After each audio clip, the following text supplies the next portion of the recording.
What is up, you guys? Welcome back to the channel. Another trade has been made, again, by the Seattle Mariners and the Pittsburgh Pirates. They have come together on a reported deal from last night. Now, after the Mariners sent their all-star closer Graven packing over to the other side of the diamond to the Astros, they picked up a starting pitcher from the Pirates who was originally supposed to be going to another Keystone city, the Phillies, but that deal fell through. So now Tyler Anderson will be taking his services to the Pacific Northwest.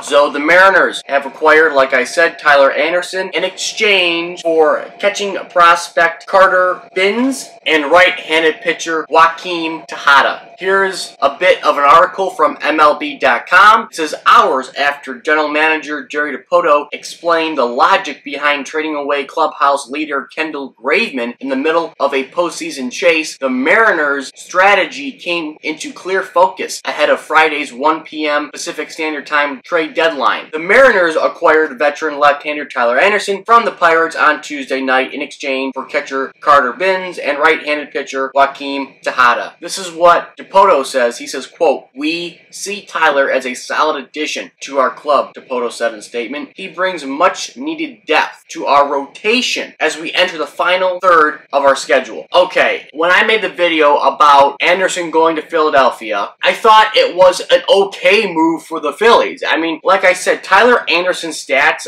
they're not outstanding by any stretch of the imagination.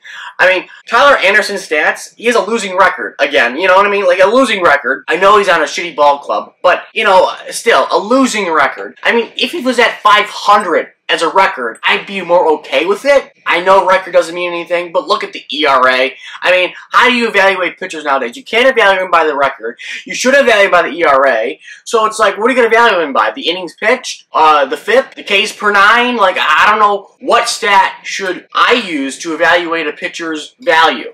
I mean, if I was a GM for any team, Tyler Anderson, no disrespect, but he would not be the #1 guy I want to go after. I know this is, you know, very early in the deadline, and I know more moves to come for all teams, but what I'm saying is a 5-8 record, a 4.35 ERA, you're going to get this guy, but you're going to trade away your all-star closer in Graveman, who was 4-0, had an ERA under 1. It still doesn't make sense.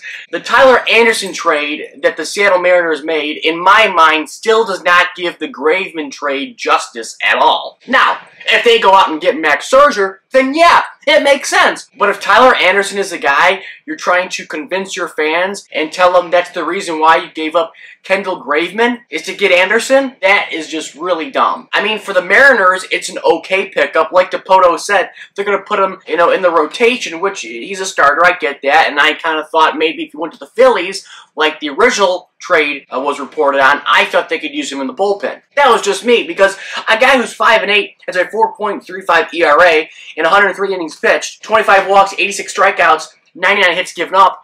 Like, to me, at least for the time being, I don't see him as a valuable starter. I see him as a valuable bullpen piece, maybe. The fact that he can go a lot of innings, but I don't see him as a valuable starter based on the ERA. Now, I'm not even looking at the record, really. Look at the ERA. I mean, the ERA is over 4.5. That is not good. Like I said, if the Mariners are trying to justify the Kendall Graveman trade with this Tyler Anderson acquisition, they're still dumb. I don't know. Like, comment, and subscribe, tell your friends, and I'll catch you later.